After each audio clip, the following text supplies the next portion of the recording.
Welcome back to the Infinite Life with me, your host, Katische Haberfield. This year, I'm talking about love. I've got a whole range of different people, and the idea is just to get different perspectives on love.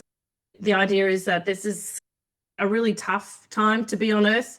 There's like lots and lots of distractions, new technologies, wars, fires, everything in the world that could possibly test the limits of our abilities to stay, I guess, in our centeredness and peacefulness. And the first things that tend to take the stress of life and all the changes we have and our careers is our personal intimate relationships and our family. And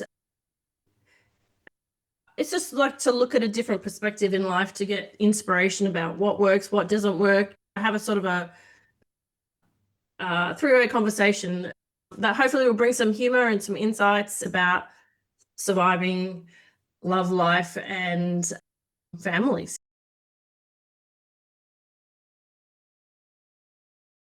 And I have two wonderful human beings here that are going to have a candid chat with me about love and families and their experiences. And I'll tell you their names and I'll read their impressive profiles, and then I'll let you know how they're connected to me. So we have Katische Haberfield and Gary Stevenson. So starting with Katische Haberfield's profile. So Chris was born in Albury in 1958. He attended Albury Primary School, then Albury High School. He played Aussie rules and basketball. At 17, he left Albury to attend Sydney University, where he undertook a BSc in mathematics, then a BE in civil engineering, graduating with first-class honours.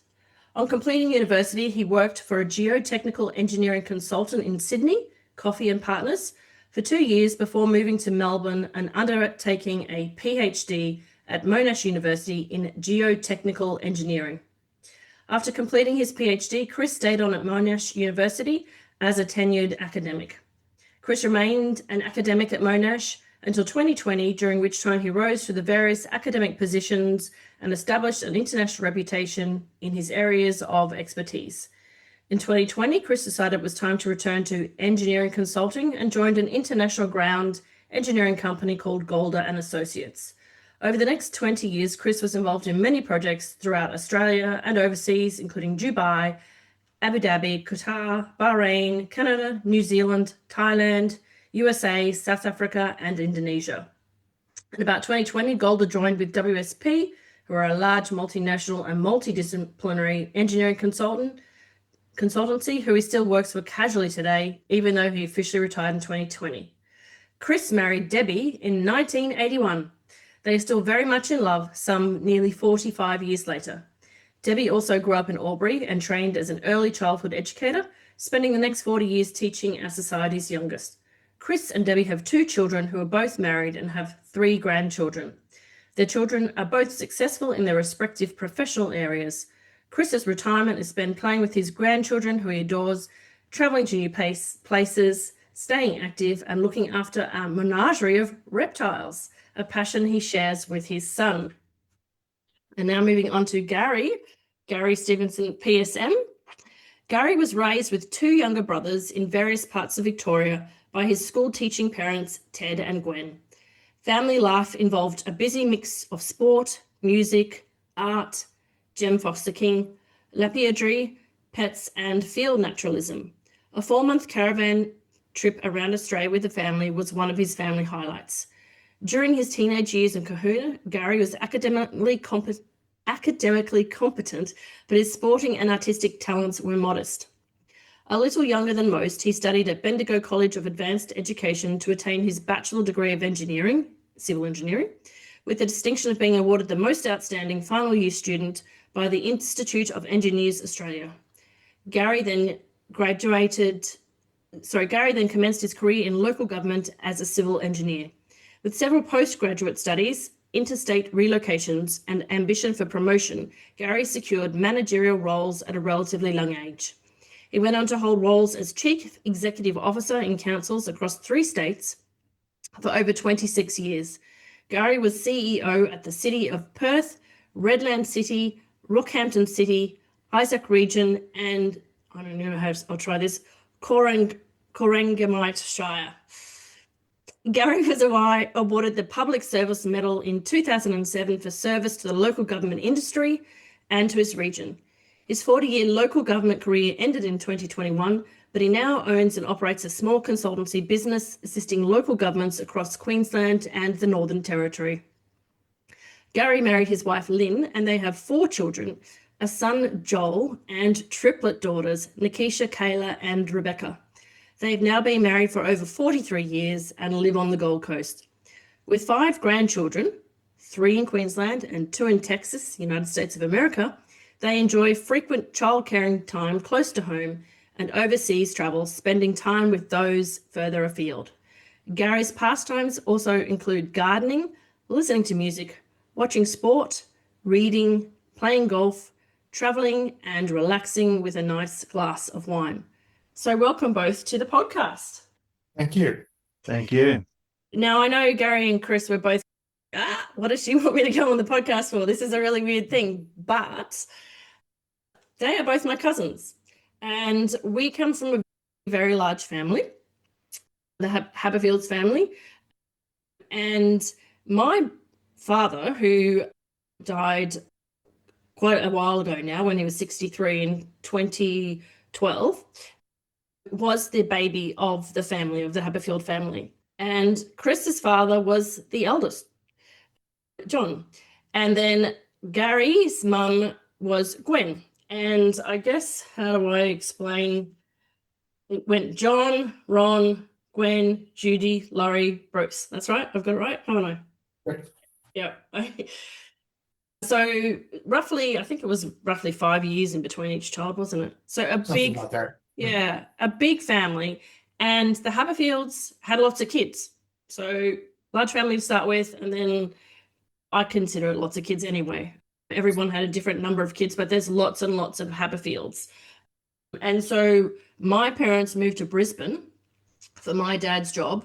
And so we came back a lot for Dad to visit the family, and drove 1,600 kilometres each school holidays to come and visit, but we were the tail end. So we were a milk family. So here, for those of you who watch it, here's an example. We had I don't know if you can see it, we had a dairy family.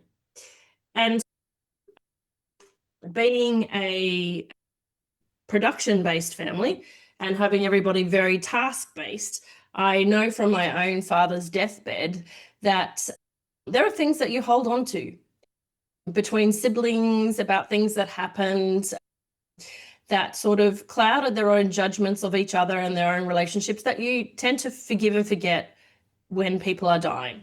And so I just thought it was, my 2 children are 19 and 17 now, almost finished high school and one in the second year of university this year. So I thought it was a good time to reflect and to reach out and say, okay, let me see who in my own family would like to have a chat about love and about the way that they were brought up to view love. Because as I said to my boys, I'm not exactly the best example of a long-term married relationship to aspire to. I divorced when my children were 2.5 and 4.5. So it's been a very long time. So I always look out for inspiration. And I was wondering, Chris, seeing you're the eldest of the other end of the Haberfields. Huh? I'm a little bit older than Gary. I know that you were about 7 or 8 years old. Sorry, when you were born, my dad was about 7 or 8 years old. Correct. Yeah. What was your perceptions, your earliest perceptions of love and how family dynamics worked around love and how people showed love growing up? What did you observe? What can you remember? What were your formative thoughts about love? It's a long time ago. I can remember playing with your father, playing cricket on a Christmas time and so on. And he was probably 15 and we were probably 7 or 8, something like that. I know he belted me over the head with a cricket bat and put me out in stitches above eye on Christmas Day. Gary was probably there that time too, I imagine, because we all used to have Christmas around together. But you're talking about a very different time than it is now.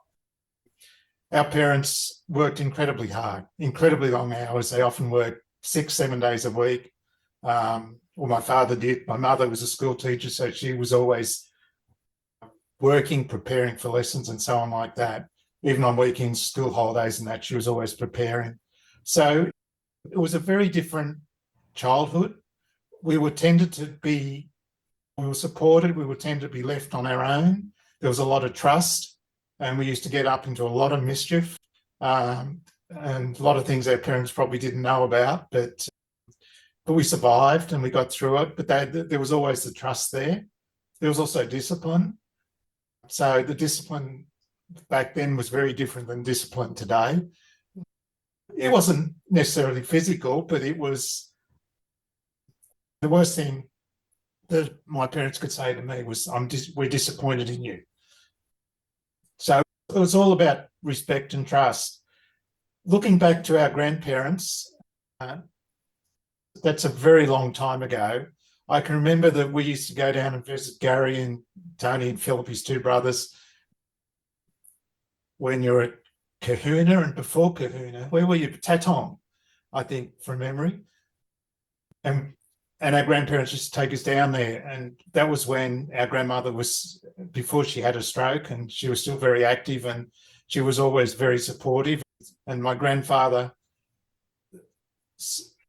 was as well, except he was more aloof. And whereas your grandmother tends to be much more, shows our love much more outwardly. But I can remember playing throughout university and that, playing golf with my grandfather. Every time I go home, I would play golf. He'd always beat me, but he would play golf and we would have a good chat and so on. And I still remember the day that just before he died, we had a game of golf, and the next 2 days later, he went out and had another game of golf with his mates and basically said goodbye because he was going to hospital to have an aneurysm operated on. He never came home. I think he knew, but it was good just to say goodbye. But I've spoken enough. I'll let Gary have a say. I'll agree with the very first thing you said. It was a long time ago, so you've done really well to pick up some of the nuances that exist in our family. I think the big difference between perhaps Chris and myself, Katische, and I'm closer to you in this regard than Chris, is that we lived remotely from the Haberfield base in Albury. So we lived all around Victoria. My parents were school teachers, lived in tiny little towns, and shifted every 3 or 5 years.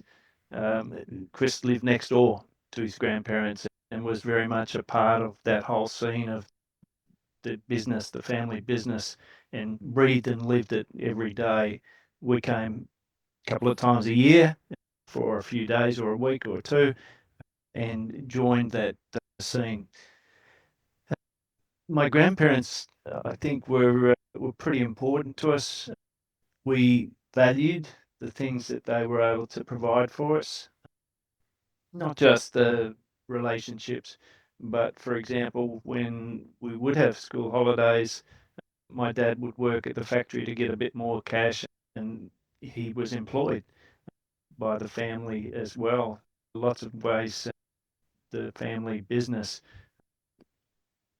was of value to us as well. Not the least of which was the esky full of chocolate milk that we used to take back home. We took the iced coffee. Yeah, iced coffee. And ours was not the chocolate milk, but iced coffee. Yeah. Yeah, so we valued that too. Nana was just salt of the earth. I remember her as the sort of centerpiece of the family, and the Sunday lunches and the visits. We went on holidays with her down to Inverloch. One time I remember she was really good to be with. When she had a stroke, I don't think she changed emotionally or spiritually. She was still the same person, but physically, of course, she suffered those limitations. Pop was a character, I reckon. I used to enjoy a game of golf when we visited as well as Chris, and he would always have a bit of a what would you say, a poke at you. So he would call you Garyina, not Gary, Yeah. for example. And my uncles, Bruce, your dad, and Laurie, for example, we had a lot to do with. I used to play chess with Bruce each time we'd visit, and that was the sort of time that we had. I think I beat him once, but he might have let me. He might have let me. And Laurie was a stirrer. If he wasn't tickling you to death, he was giving you a hard time about something or other. But a good person to be with as well. And we enjoyed his life with scouting because there was always activities that the scouting movement that he was a very big part of would let us enjoy, whether that's canoeing on the Murray River or watching a gang show or whatever it was. So That's sailing. all of those things were part and parcel of the family, and we enjoyed that. My mum and dad were, as described to me, my cousins on the other side, not the Haberfield, but the Stevenson side, as two of the people that were the most in love that they'd ever seen. They really did adore each other and showed it. So we grew up in a home with that being very evident all of the time. They also had a love for things natural, so we would go fossicking for gems. We would go sieving for gold. We would go looking for orchids in huge rainforests. Those sorts of things they valued a lot, and we gained an appreciation of nature in that regard. I didn't have a snake collection or a lizard collection like Chris has got. It's quite amazing. He should tell you a bit more about that. But we got that appreciation of things that were core to our existence. Would Also, your parents were. what's Sorry, that? Gary, I was just going to interrupt you there for a second. Your parents were the reason that got me started on reptiles because we visited you one time at Tatong and we found a little bearded dragon. And I Ah, pleaded with them to be able to take it home. So I wouldn't have been any older than 7 or 8. wow. And so I got it home, and then my parents said, "What are you doing with this?" Because we went up there with our grandparents and they had no idea of it. So anyway, I complimented for allowing me to keep it. So that was the first of many until I became an adult. But yeah. Anyway, I'm sorry to interrupt you. No, that's good to know. I didn't remember that, so that's good. My parents were school teachers. We lived in very small towns, so our family was a 24/7 family. So when my dad went to work, he walked 50 metres to the school itself. We lived next to the school. And then about half an hour later, I'd walk the 50 metres, sit down in class and say, "Good morning, Mr. Stevenson." And we'd be together all day and then we'd go home. And my mum was a sewing mistress, they used to call it at that stage, an assistant teacher. And she worked for many years in the same school. So it'd be mum, dad, my brothers tagging along with maybe a dozen other kids. So like just another room of our home in many respects. So we were very close all the time. But we did move around a lot, and one of the things that mum and dad demonstrated to us is the need for adaptability. So whether it's moving to a new town, a complete new social circle, or a different job or a different house, that adaptability was something that we learnt very well from them. So yeah, it was a great childhood with a big family and a very loving environment. Very interesting. There's lots of things there that I didn't know.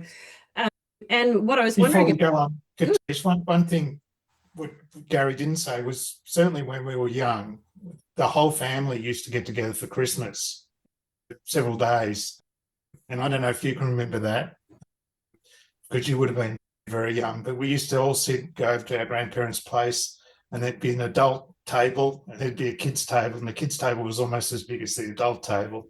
And our grandmother and well, generally the mothers would cook all the food and so on, and then we'd open presents. That it was just a massive day, and that went until I suppose my grandmother had her stroke, and then it was just got too much for my grandfather. Which I should say, this would, if you think about our grandfather, we call him Pop, and he never did any cooking or any housework for years, or years and years. He left school at a very young age, was very much an entrepreneur. He read the papers religiously, was basically uneducated, but was one of the most educated men I would ever have met. He was just astute, business-wise and every otherwise. But when my grandmother had the stroke, he all of a sudden had to start cooking and cleaning, doing stuff like that. And he changed his whole lifestyle, and he was completely, he supported our grandmother in every way he possibly could. You know, you could just clearly see that he adored her, even though she was incapacitated and that, but he still would do everything for her. I actually remember one day I walked in there and he was cooking some chips for the first time. And I walked in, I just come out from uni, and I walked in and he said, "Oh, I've just got to put some chips on." So he put these chips on, he put the oil on, then we chatted for a while, and then he came out and said, "I should be ready now." So he dumped the chips in and the whole thing burst into flames. So the oil was superheated. He tried to set the kitchen alight, and he picked it up and ran outside with it, chucked it the gully trap. The oil went everywhere, of course. But it would just show, you know, he just laughed it off and, you know, it's a silly old bastard, that type of thing. But one of the other things Gary said was that his parents were very much in love, and that was, I would just like to reiterate that we saw that in Gwen and Ted, but we also saw it in our own parents up until the day they died. They were completely devoted to one another. And I visited Gwen when she was in hospital, when she was dying, and Ted was there, and you could see the devotion. And it was the same when my parents were dying. The devotion to each other was just, it's unbelievable. And I think that's washed off on pretty well the whole family. It's interesting because I can't even imagine that long Christmas table in Nana and Pop's house. To me, it was, I have the version which was at Ron and Barb's house when they put the table. That came much later. Yeah. That's the only context I have of having a lot of cousins is in Ron and Barb's, and it went from one in like the laundry all the way through to the kitchen table. Yeah. So I find that hard to imagine in Nana and Pop's house because for me, it's a lot smaller. And I also can't imagine Pop cooking because my earliest memories, the only memory I've had with Nana pre-stroke is a photo. And after that, I just remember Bev being around, and Bev did all the cooking. And Bev probably came in pretty late in the picture. I would think that they had the housekeeper. Yeah, she came in and out, but there was times she wasn't there. And I can remember sitting down to a meal that my grandfather had cooked, and it was mashed potato and peas and sausages, I think. So it was pretty simple fare, but at least you had to go. Yeah. Yeah, but that's I always remember any time that we went to Nana and Pop's, it was a hot lunch, and it was lamb chops or lamb cutlets, minted peas, mashed potato, gravy. I don't remember anything else, but it was. I always remember the mint jelly with the peas, and it had to be mashed potato, and it had to be lamb. But yeah, what I was wondering about, and it was interesting your reflection on that, was, did you, being from that previous generation, Nana and Pop, and both of them came from very large families, but we know that Pop had to separate his family at a very early age due to the death of both of his parents. Yes. And back then, men weren't particularly affectionate. Pre-Nana's stroke, did you see physical demonstration of affection between them? Do you know? Obviously. No. Certainly with my parents, we saw that was common, but not. They were just a completely different generation. They didn't overtly show affection, but you could just see it there. Yeah. Yeah, they would. I don't think I ever saw them cuddle Right. Okay. or kiss even.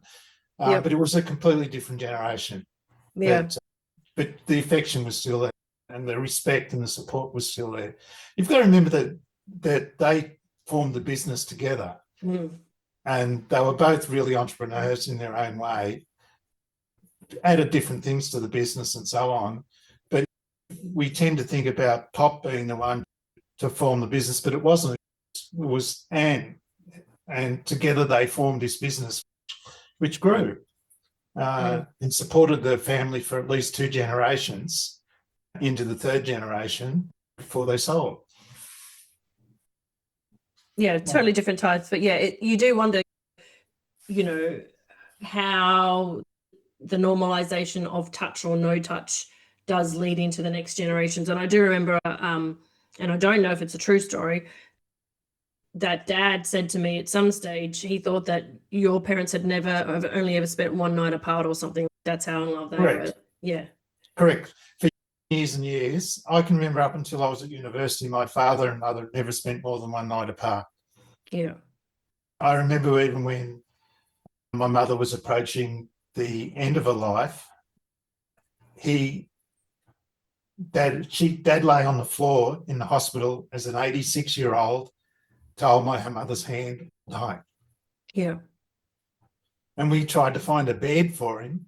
The hospital couldn't find a bed. We ended up finding a mattress for him from Laurie, which we dragged down to the hospital 11 o'clock at night. And then the next day, we just said, this can't go on. Yeah, my mother wants to come home, you've got to release her. And then we got her out of hospital and then they could come home. Mm-hmm. But the devotion was still there, totally. Yeah. And yes, sorry, Gary. I was just going to add that with regards to Nana and Pop, whilst we didn't see them often, where I think they might have been closest is when they were travelling, because they both loved to travel, and they did trips to Japan and various other places. And I don't know whether it's the photos that came back with them, the slides, or it just gave me the impression that they were close, really close, when they went on the adventures. Yeah, I didn't know about their stories. Did you see any evidence of that, Chris? I'm struggling to remember.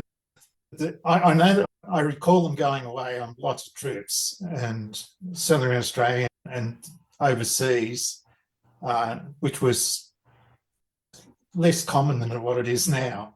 It was rare for people to go overseas, and it was so expensive and took so long. I can remember going on cruising to places to get somewhere rather than on an aeroplane. Yeah. But it wouldn't have been a cruise. It would have been something a lot more rustic than that. But yeah, they brought back lots of memories, and I'm just struggling to remember them. They're just too long ago. And what do you think that you could surmise, looking back over their entire lifetime that you knew them, that was like the implicit lessons that they might have subconsciously taught you about? These were 2 entrepreneurs that were raising a large family and lots of grandchildren. What did you learn through watching them about managing the struggles in life and how a relationship survives those ups and downs? Because you can't tell me that 2 people are up at the crack of dawn in a factory didn't spit and spat at each other.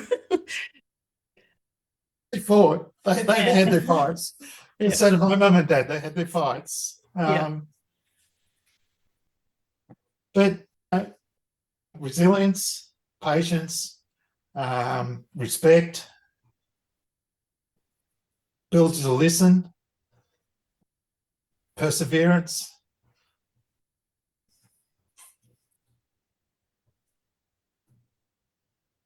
Honesty. I think one of the things that that I would say is the strongest lesson is that they were both happy to take a chance, but also happy to have a fight. So whether it was the milk wars or the other things that they did innovatively in their business, the first of that, whether it's sachets or milk pasteurisation, they led the way in many respects. So they were prepared to have a gamble, but they were also prepared to fight to secure the outcome if they needed to. That was very evident to me. Interesting. They Yeah. certainly took a gamble, and some of them worked out well, and a lot of them failed, but they kept trying. Like they had this idea that Northern Australia and Indonesia needed a fresh supply of milk, so they tried to get fresh milk up to Darwin and Indonesia, and they looked at various ways of freezing it and so on like that, because you just didn't have the refrigerated vehicles back then, and it failed completely. But they tried. Yeah. Yeah.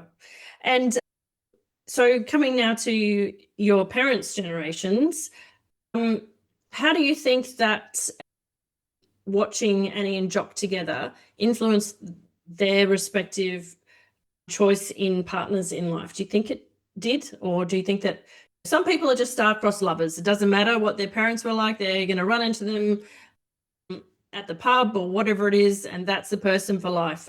Some people, they're introduced by friends. Some people, it's through work and proximity. Some people bring in partners to a family and the family can't stand them, or they're of a different religion or a different faith or whatever it is. And perhaps they get together because they are the opposite of what they've seen in their family. How do you believe, knowing that you can't see inside your parents' brains, but how do you think I'll go first.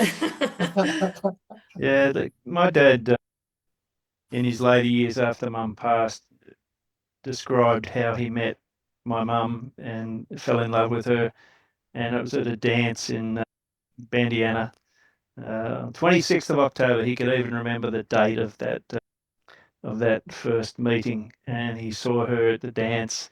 She was with another guy at that dance, but he said he fell in love straight away just when he saw it, and he managed to get a dance, and then he managed to come back and see her again and again. He was teaching just outside of Albury or Wodonga at the time, and yeah, that's the way he described it. He still could remember that moment. I can remember when I met my wife. It wasn't quite as romantic as that. One of our mates at university indicated his sister was to come and live with him because she was going to study in Bendigo as well. So me and another one, our mates, went jogging in January in Bendigo on a hot day under the guise of footy training, but we went straight to his place to check her out. And ultimately we married, and we've been married for 43 years. Okay, yep. Sometimes that attraction force is just there straight away. Beautiful. Yeah, I think my parents were similar. My father still remembers the first time he asked my mother out, and he can remember the day. And the first time they went to the school together. So my mother was actually a year ahead of my father. And then because she was too young to go to university, she had to repeat final year, which was the 5th year then. And so my father was the school captain the following year. And my mum was vice captain or something, or prefect, I can't remember.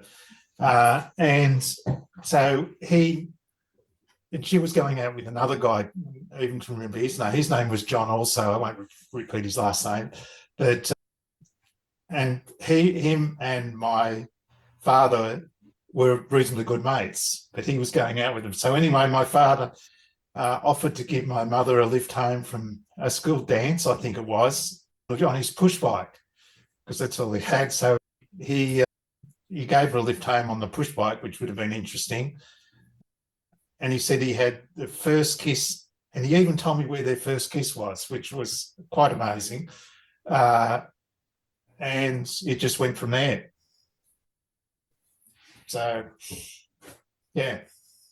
And how about when you met your wife?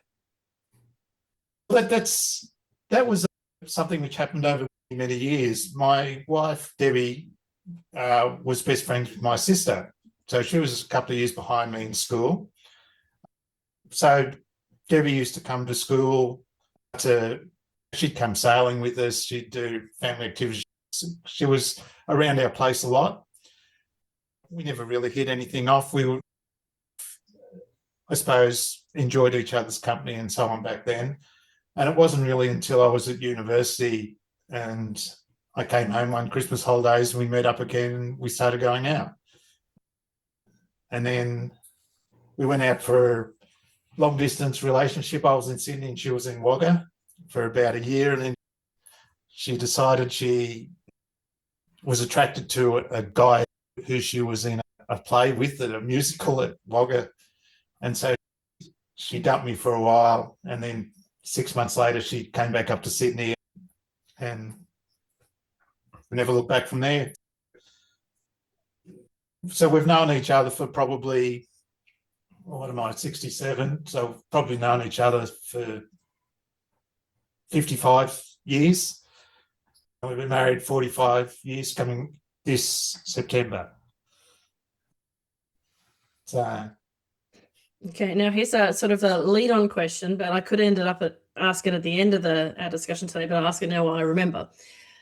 My youngest son, and so not to embarrass him too much, but he started dating in the last couple of years, and he's a good-looking young chap, but he has found it difficult to get girls to be interested in him. Now he's found a beautiful girl and he's dating her, but he keeps asking me questions. One of the questions that I don't have an answer, and he's asked my mum as well for an answer, is how are you supposed to know, A, what a good relationship is, which I've told him my experience about good and bad relationships, and how are you supposed to know, Mum? How do you know when somebody's the right person that you want to marry? And I was like, good questions, brave questions to ask. And I thought, I'll ask you guys, how did you know that your wives were going to be your wives? How did you know that they were good relationships? Because you can talk to a girl about this and give a girl a different sort of an answer, but I guess what would a bloke's version of this be? And does it actually matter what the difference is when you ask a gender? Is it just a human definition of what a good relationship is and who you should partner with? oh, I found a girl who was willing to put up with me, so that was a very good start.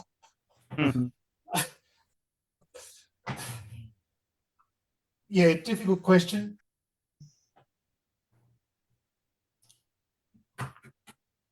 I suppose, I didn't, Gary, if you think of something beforehand, but we enjoyed each other's company. We're obviously in love. And so we decided to get married. I proposed. I went and asked her father for a hand in marriage, which is an embarrassing thing to do, but I still forced my kids to do it. Although, or I said to my son that you need to go and ask the parents, not the father, the parents. And I remember at my daughter's wedding that I got up and said, Farrick still hasn't asked for my daughter's hand in marriage. So until you ask Farrick, I'm not going to allow you to marry her. This was after they'd already been married. But my sister has a different way. So they give the future son-in-law, because they had two daughters, they gave them a choice. They said, if you can either come and ask for the hand in marriage or you can buy us a bottle of Grange Hermitage. And both of them have bought a bottle of Grange Hermitage. So, yeah, it was just the right, it was a thing, it just felt right. And then as everything in life, you make the best of your decisions. And sometimes you've got to work at them, but you make a decision and you live by it, and if it doesn't work out, then you move on. But it's just, yeah, but you've got to keep working at it. Mm. The question is a beauty. Your son is very, very astute. But the answer is, I think, not that hard to find. What I went through was a period of time when I was at university and my future wife was living and studying in the same town. When we started dating, we quickly spent a lot of time together all the time. And that wasn't in our hometowns because they were some distance away. So we're practically, even though we're in different houses, we're practically living together for quite some time. And it was the potential separation that caused me to make a decision to ask her to marry me, because I got to the end of my graduate years and graduated and got a job about 4 hours drive away. And so I said, I'll make the choice to commit now. And I asked her to marry me, and she said yes. I didn't ask her father's permission or anything like that. I probably should have, but I didn't. And we haven't insisted upon that in our family at all either. But again, her family and my family were some distance away from us. So we didn't put things on hold to go and check that it was okay. In fact, we drove next morning after I proposed to my wife to visit my mum and dad. Dad was up, mum was sleeping in, and we just happened to tell him. He didn't say much about it at all. It was no big deal. And then we drove another 3 or 4 hours to her mum and dad and told them, and they were quite happy with it too. Okay. So yeah, it was pretty natural, if you like. And it was natural, yeah. the potential separation distance that caused me to make that decision at that time. Yeah, interesting. I'll just put a quick side note in, because you may or may not know this story, but I proposed to my now ex-husband on the leap year. I found that quite interesting about did you ask, or how did you ask the parents, because I remember the first thing that my ex-husband said to me is, "Did you ask my father?" And I was like, "No, like I'm doing this really bold womanly thing. Why would I ask your father?" And 50-50 hindsight, my ex-husband took an hour to answer, so should have walked away. Should have walked away, but we were on a river, on a little pontoon that his aunt and uncle had made for us, and they were in on it. Yeah, I think potentially he felt a bit cornered. And we made some beautiful children, and you never regret making children.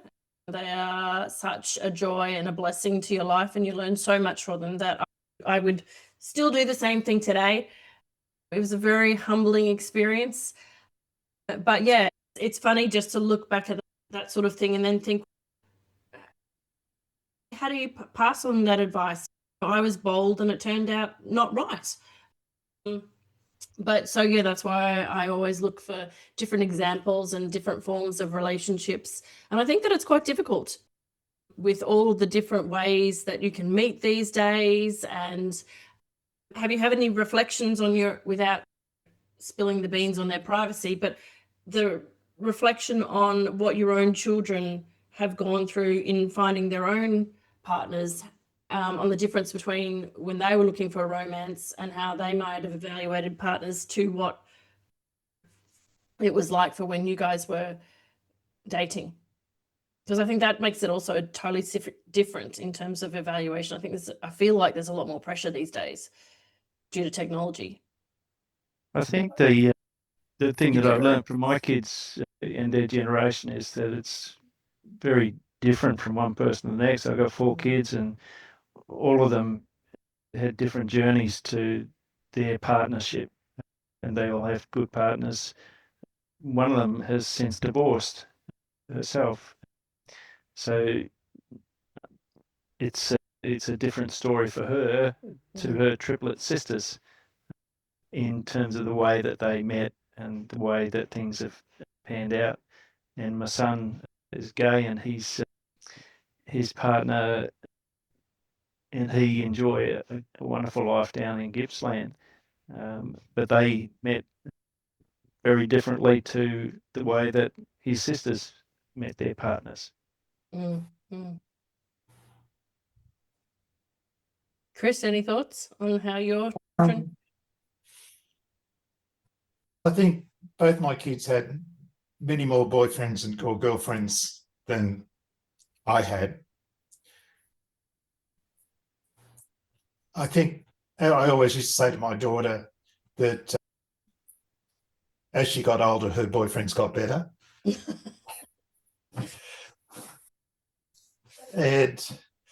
And they did, but she ended up marrying a Frenchman. So she lived in France for 12 years. They've just come home, which is another chapter because they're living with us, with so her and her husband and their 2-year-old boy, and Lauren's about to have another baby. So it's a very crowded household at the moment. And after 15 years as being empty nesters, it's a big lifestyle change for us.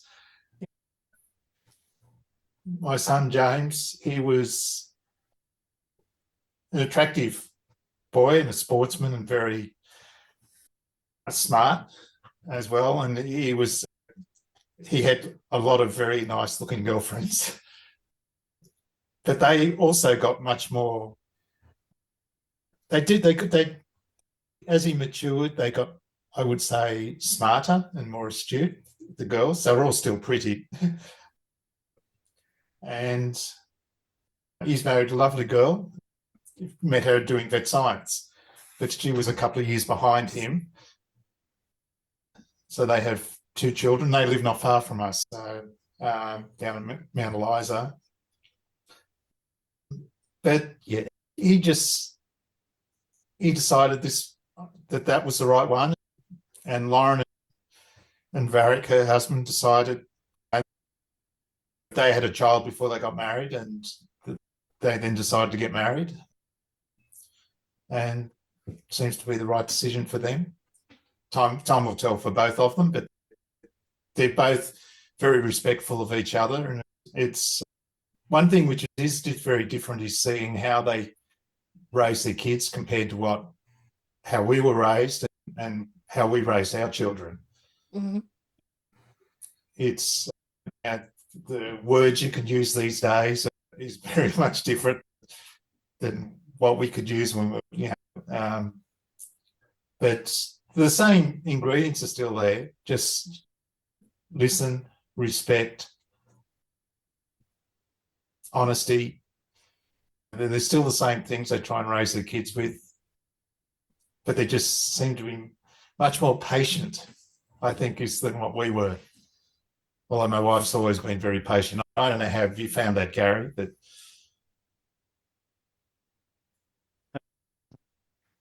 yeah, patience is a big part of our family, I think. But we've had a really busy family with the 4 kids. We had 4 kids under 3 years old, and their lives were always full of sport or music or school or the like. So weekends were always busy, and so trips in cars were hot.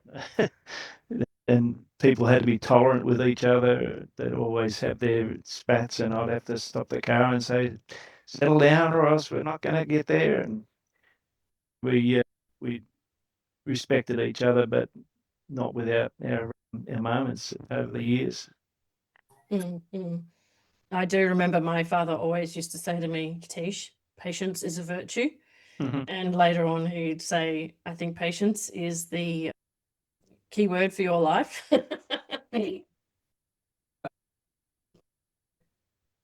I do agree with that. Just in summary, thank you so much for sharing some insights for us, the listeners, into growing up into a large family with multiple different generations, with different experiences. I know Nara and Pop would be proud of you both and of your respective families, as would your parents. And thank you for summarizing your experiences and sharing a little bit of your life stories. And we wish you good health and continuing love until the end of your time here. So thank you very much. Hopefully that's a long way away. Yeah, hopefully that's a long way away. Shorter than it was, but Yeah.